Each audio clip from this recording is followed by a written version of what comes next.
Time for a collection of camo tips and tricks. Would it be smarter to make videos going one weapon class at a time? Probably. Would I run out of useful information after the first video? Definitely. So I've picked out some challenges I think are interesting to talk about, and I'll update you on the status of the great camo tracking spreadsheet at the end. Starting with a fun challenge, I've seen some complaints about the fact that you have to shoot down airstreaks with the unguided RPG. Well, I didn't have that problem, it really ain't that bad. I'd say save your energy for the ground streak challenges. Yeah, those UAVs are so far away, there's no way you'll ever hit one. Well, if you can't bring the airstreak closer to you, just get closer to them. Oh, that's our cue. Bring us up. Enemy UAV spotted. Oh yeah. Can we get the 2-for-1? Yeah. Here we go. Bring her up along the starboard side, Captain. Oh no, I thought it was closer. Huh. Yes, easy. Coming in for a landing. Yes, I'm on the Harrier. Oh, you can fall through the wing. Oh, I got it anyway. And I'm alive. Parachuted in time. That's fun and all, but a joke. I don't actually recommend doing that. I had the idea and wanted to see if it was possible, and it definitely was. I only missed one rocket, but I didn't do any more of that after recording those clips. It takes some time to set up, to get a helicopter, fly it somewhere safe, not have squad mates spawn on you and take it away, and unless you want to try some quick mid-air seat-changing action, you would need a friend to help you and be your pilot. And let's be honest, if our idea of fun is hunting RPG camos, how many friends do we have? So it's a fun thing you can try out in Ground War if you want, but I'm not going to call it practical. In reality, the reason I found this challenge easy was simply personal radars and some VTOLs thrown in. They're both very easy to hit and not that rare. Personal radars especially, they can be hard to hit in Ground War or other big maps if they're far away from you, but because I pretty much only play Shoot House these days, they're always nearby and easy to hit. In the time I was ranking up my RPG, I'm sure I destroyed over 100 personal radars and some 15 VTOLs or so. The rocket flies very straight in this game compared to some previous COD RPGs. Some people laughed at me when I said that, but it really does follow a straight path almost every time. You can wait for a personal radar to stop moving and it'll be even easier to hit. Then all you have to do is aim right at it. I'm sure my radar RPG accuracy is at least over 50%, and you spawn with 2 rockets, so that ain't bad at all. VTOLs are even easier to hit, but you need 3 rockets to take it down, so it might get stolen from you if someone else is shooting at it, but they're another good option. Counter UAVs as well, I find they're more rare, but they are another easy target because of how stationary they are. Amped is nice to have, but I definitely recommend having Spotter at all times for shooting stuff down, and I don't think you should build your entire class around this challenge, but Spotter's really nice so that you can play the game normally, and your minimap will remind you when there's a personal radar to shoot down. That way you don't have to be obsessing over them and thinking about them all the time, because that can get frustrating. Since you won't see personal radars every game, you may go a few games in a row with nothing to shoot down, but then there could be a game where 2 enemies are running hardline personal radars and throwing them up all the time. You can get a dozen RPG destroys. It is still a patience game for sure, but not even in the same universe as 75 ground streaks.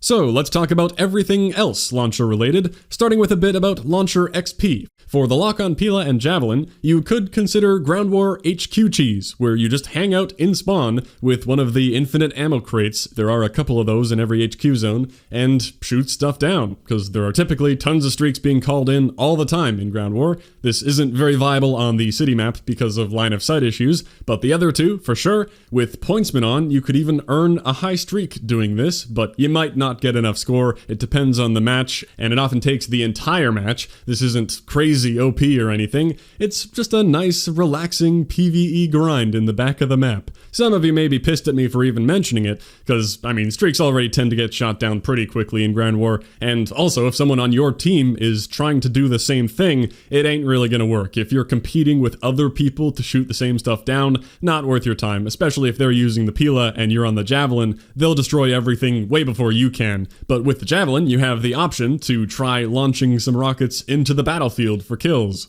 Anyway, I figured I should mention it. For the record, I think it is dumb that you can do this. I think they should change the ammo crates to only be usable every minute, maybe, not every 5 seconds or so. But that strategy might sound incredibly boring to you anyway. In that case, just leave the launcher on your class and rank them up over time. No problem with that. That's how I did mine, aside from a little messing around with the javelin. The Strela and RPG I just had on my classes for Shoot House. They feel cheap and annoying as hell to be using on people, but gotta get the XP somehow. Also mixed in plenty of personal radar destroys. It's even easier to hit with the Strela with how fast the projectile is. Challenge-wise, first up, attacker and defender kills could prove to be annoying depending on the launcher. I don't have a ton to say other than Shoot House seems like the obvious grind spot in Dom and Headquarters, and they just added Hardpoint. With something like the RPG, this shouldn't be hard at all. I got them all done on the way to level 31 without ever thinking about them or trying to be near objectives. The PILA is similar, but slow to reload. The Strela is even worse, not as strong, but can be used similarly. The JOKR is really the only outlier that's going to be annoying to be locking on to places and trying to hang out near flags. Before I go any further, I should give a quick, super basic how to use the JOKR tutorial. You might assume there's no need, but I still sometimes see people who think the JOKR only locks on to vehicles and are saying, how the hell are you supposed to get this many kills with it? Well, no, you can lock on to the ground or any spot you want, just like the Javelin in Modern Warfare 2 and 3, but it does work a little differently. Before, when you looked at any bit of ground, it would just start locking on, and you could hold it there ready to go until you hit fire. Now you have to press and hold fire when looking at a spot to manually lock on and then shoot, whereas vehicles will still lock on automatically. So this means you have a bit more control over where you lock on, but it's also harder to do the indoor javelin thing where you lock onto some random place out a door or window, then wait for someone to walk into a room and fire off a rocket that nukes the whole building. Anyway, it's important that everyone knows the basics of how to use the launcher. You can indeed get JOKR kills that aren't pure fluke. For attacker and defender though, I don't have any foolproof easy way.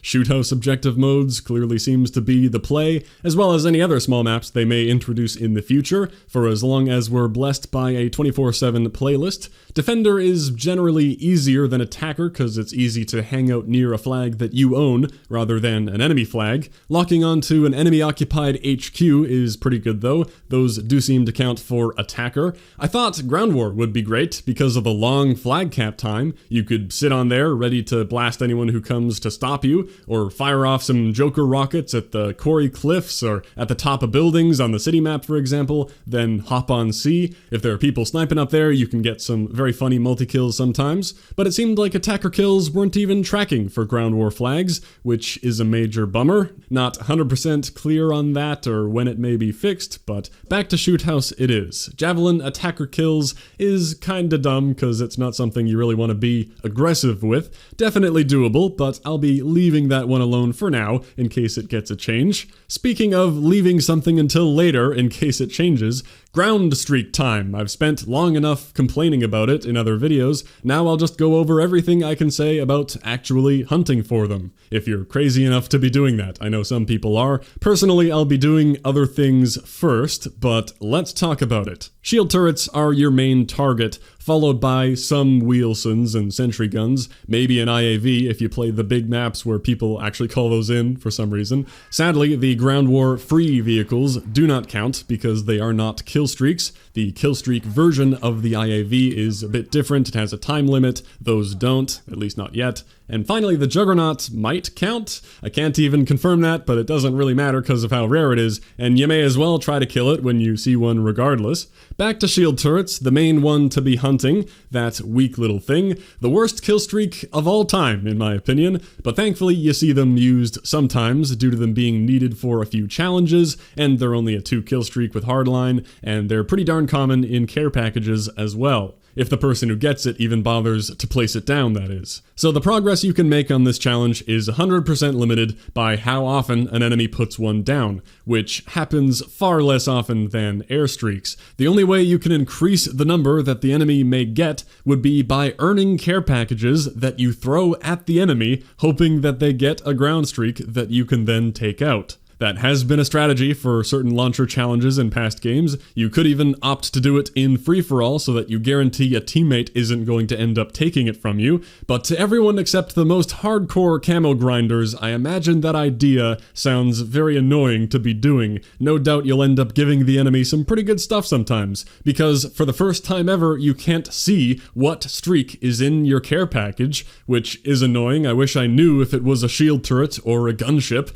because I would never bother taking a shield turret. Just so you know, I did look for cheese for this challenge. Obviously, destroying your own shield turret doesn't count. People would have figured that out by now if that worked. But I also tried some other goofy stuff, like locking on to my shield turret location in Ground War, and then dying and waiting on the respawn screen for the JOKR missile to hit, just in case it would consider me to be on the enemy team, or something weird like it does when you watch a kill cam. I also tried destroying a friendly shield turret that was not my own, in hardcore mode. Thank you, Laundry, as always, helping with the testing, but that didn't work either. I mean, that's getting close to what would be considered boosting anyway, which I would never support. Completely ruins any point there was in the grind. But personally, where I draw the line is if you have to coordinate with someone on the enemy team, that would be boosting. That's no good. Clearly shouldn't be working with the enemy. But if it's someone on your team, then hey, that's just teamwork. But it doesn't matter, because no luck on my search for cheese.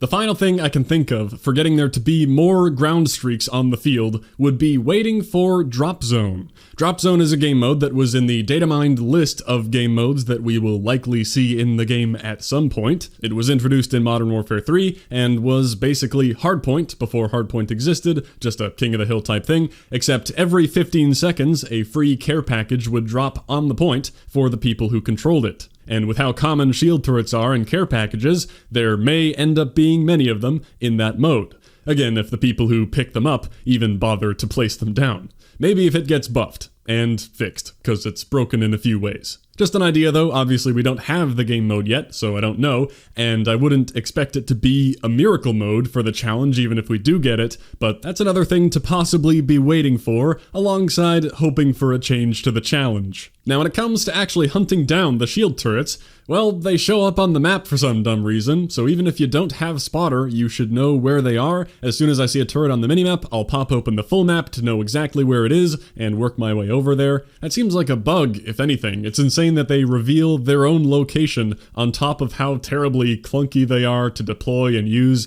That said, spotter is still very nice to have to know the exact location of it when you get close, especially for maps with any verticality. It's nice to know exactly where you need to shoot. You also need to know how crazy weak they are. You don't have to hit the turret with the rocket to kill it. You don't even have to be all that close. Just fire a rocket in the general vicinity of the turret and it's gonna fall over. Same goes for the actual full-on sentry gun. Those things are pushovers too. Just adding to the lameness of the shield turrets. Thank God for challenges making people actually deploy these things, or nobody ever would. But that weakness is important to be aware of, so you don't need to maneuver to get a line of sight on the turret, because that can be difficult. You only have to fire anywhere near it. Here's an extreme example. I was about to fire a rocket into the camper window where I saw a sniper, but then at the last second, a fresh sentry gun gets deployed. My brain does the dumb thing where I shot in between the two targets. You see how high I fired that rocket at the wall? Well, that kills the sentry gun from full. So I don't know why they gave these things negative 500 blast resistance, but they did. That was a fresh 7 kill streak in the same tier as, you know, the Wheelson, the death buggy that eats a rocket to the face and can easily pick up over 5 kills to carry you to high kill chain streaks, or you could pick the sentry gun, the thing that'll probably get you killed trying to place it in a good spot, only to fall over when looked at the wrong way. So until they are maybe buffed, this fact helps you take them out easily, but as a downside, it means not as many people want to run them, and it means any teammates who are closer to it and also want to take it out will have no trouble doing so before you can get there. This means you basically need to have the launcher on you at all times. It'll be difficult to see a sentry and swap to a class with a launcher and get back there in time, although I have had some luck doing that a few times, because not everybody runs a launcher or cares about doing this. The worst part about all this, though, as usual, is the JOKR. Assuming the turret is even outside, which it often isn't, well, good luck trying to lock on to the location of the turret without getting shot. You could have cold-blooded to not be seen by a sentry gun, but those are much more rare than shield turrets. Then there's waiting for the missile to actually strike before someone else kills the thing. That's almost never gonna happen, so the best way to take out ground streaks with the JOKR is gonna be to smack them with it.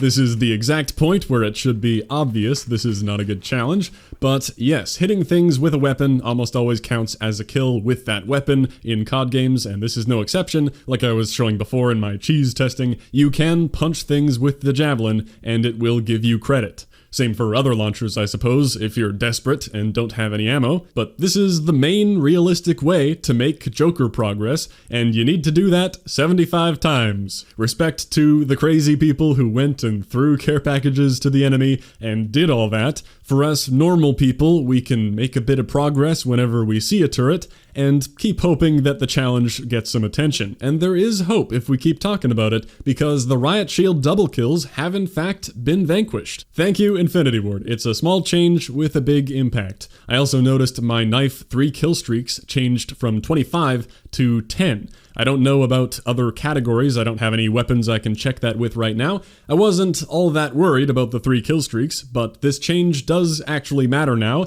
that they fixed the skulls bug. RIP free skulls camos, you actually have to do them now. But thank you for the shield fix, even amidst the chaos of all the other changes the community at large wants to see. I still do want to make sure I express my gratitude for them paying attention to this side of the game as well. Because camo-wise, that and these ground streaks are really my 2 big issues, so really hoping to see the ground streaks see a change as well.